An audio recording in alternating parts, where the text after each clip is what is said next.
Max Verstappen has been accused of wrongly winning 2 championship titles. The accusations were made by Sky Sports, who are not at fault for the first time for the fake news they broadcast. Verstappen decided he didn't want to answer their challenge because the fans and team already know how hard he worked and what happened on the track. Instead, his teammate Sergio Perez responded to Sky Sports. Was he forced by the team to take his side, or is the Mexican such a good-hearted man? Sergio Perez backed Max Verstappen after the Dutchman was chastised following the Red Bull cost cap dispute. After it was discovered that the team had over the spending limit, opponents said that Verstappen would have an unfair edge in 2021. Perez, on the other hand, has chastised them, claiming that it is absolutely unjust to claim that the Dutchman won his first title as a result of the overspend. If you look at the facts, Max didn't win the championship because of that. We didn't get any performance benefit from it. Teams that want to take advantage of this by putting Red Bull in a bad light are just unfair. It shows that they're bad losers.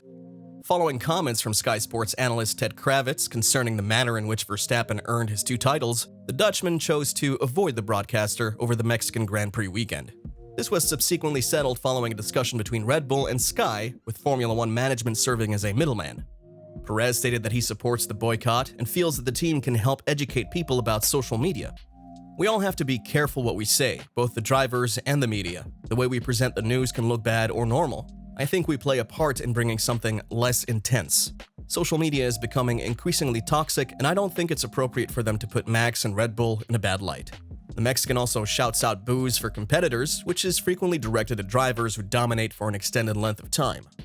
Max Verstappen has spoken out about his relationship with Formula One race engineer Gianpiero Lambiase.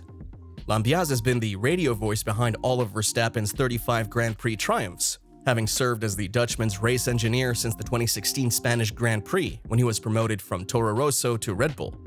Lambiase began his career with the Jordan team and progressed via Midland, Spiker, and eventually Force India, where he remained until 2014, temporarily working alongside Verstappen's current teammate Sergio Perez.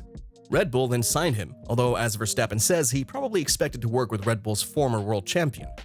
He was promised that he would work with Seb Vettel, so he signed, but 2 weeks later, Seb left for Ferrari. Then in 2015, he had to work with Daniil. We still laugh about it sometimes. He got promised to work with Seb, and now through the years, he ended up with me. Verstappen stated that he wants to have the same driver-engineer partnership for the next several years due to the success of this specific driver-engineer combo. Verstappen, who's under contract with Red Bull until 2028, was then questioned if he planned to continue with Red Bull for the duration of his F1 career. He replied that he could do that, and that whatever he does, he would leave Formula One before the age of 40. There's too much racing, and he doesn't think he could handle it. If you want to be a P1 in Formula One news, don't forget to hit that subscribe button and turn on notifications.